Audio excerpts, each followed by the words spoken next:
यथार्थ ही बता देना चाहिए। मुझे कल परसों दो बच्चे मिले, बड़े नाराज थे, ये सब क्या लिखते हैं लोग, इनको जरा भी तमीज़ नहीं लिखने की।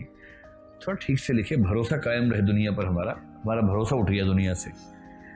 तो इसको हम यूँ समझते हैं जैसे आपने यही सच है कहानी पढ़ी है ना।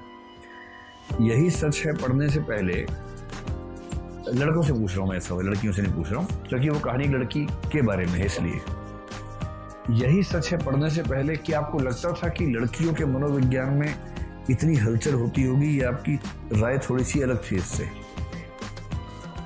इससे हैं, थोड़ी बहुत अलग थी, लगभग वैसी थी। व्यक्तिगत अनुभवों के आधार पर आपकी राय ऐसी बन गई थी, कोई बात नहीं। लेकिन बहुत सारे ऐसे विद्यार्थी होंगे जिनकी राय ऐसी एकदम नहीं रही होगी। उनको लगता होगा ना, ये तो आदमी गंदा होता है, लेडीज तो बहुत अच्छी होती हैं, उनके मन में ऐसा नहीं होता है। अब यही सच है पढ़ लेने के बाद इसके दो परिणाम होंगे। एक तो कुछ व्यक्तियों पर आपका भरोसा उठ गया होगा, जो पहले जरूरत से ज्यादा था, है ना, वो थोड़ा भरोसा उठेगा, सामान्य बात है। लेकिन दूरगामी इसका परिणाम क्या होगा कि आप अपने जीवन में आने वाली किसी भी स्त्री से ऐसी उम्मीद नहीं करेंगे जो अवास्तविक है, जो असंभव किस्म की उम्मीदें हैं वो नहीं करेंगे।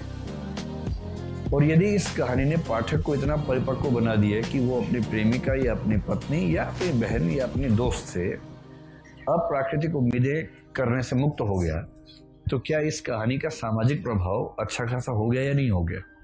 हो गया। तो नई कहानी के लेखक का दावा यह है कि हमारा काम पाठक को झूठ परोसना नहीं है, पाठक को सच बता के उसको मैच्योर बना देना है। और यदि पाठक मैच्योर होगा तो सामाजिक जीवन अपने आप बेहतर हो जाएगा। एक समाज जिसके लोग मैच्योर हैं, उस समाज में चीजें अपने आप ठीक हो जाती हैं। इसलिए आप देखेंगे मैच्योरिटी से पहले जिन बातों पे आप झगड़ा करते हैं, मैच्योर होने के बाद उन पर आप बात भी नहीं करेंगे। झगड़ा छोड़िए, बात भी करने का मन नहीं करेगा, क्योंकि आपको पता है, आपको अंदाजा है चीजों का। इसलिए जब जब अपने जीवन में किसी नायिका का मूल्यांकन करना हो, यही सच है पढ़ने के बाद जाना, तो मूल्यांकन अच्छा ही होगा।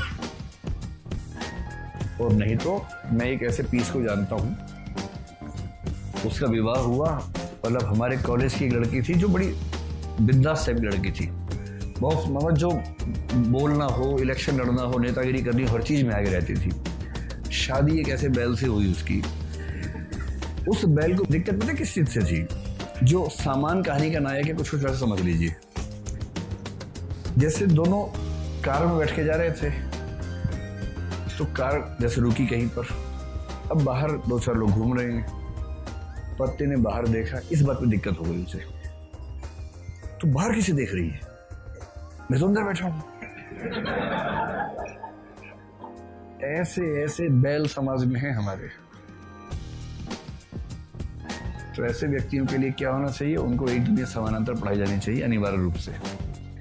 ये तो सिलेबस जीएस का होना चाहिए था कि सारे बच्चे ये पढ़े, थोड़ा मैच्योर होके फिर जाए। और मसूरी में तो होना ही चाहिए सिलेबस ये वाला, ताकि लोग मैच्योर होके बात करें।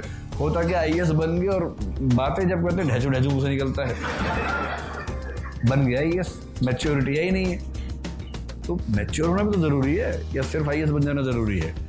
इसलिए रजुआ की तरह ढीचू ढीचू अगर मुंह से निकल रहा है, तो चाहे रजुआ हो चाहे कलेक्टरवा हो, लेकिन इससे कोई फर्क नहीं पड़ता, क्योंकि आपकी बातों में वजन नहीं है, बातें हल्की हैं। इसलिए साहित्य का ये पर्पज होता है, जब भी कोई आपसे पूछे इसका कहानी का क्या फायदा है, बोलना यही कि तू मैच्योर हो गया, जो वरना असंभव था इसे पढ़ के हो गया है, ये पर्पज है।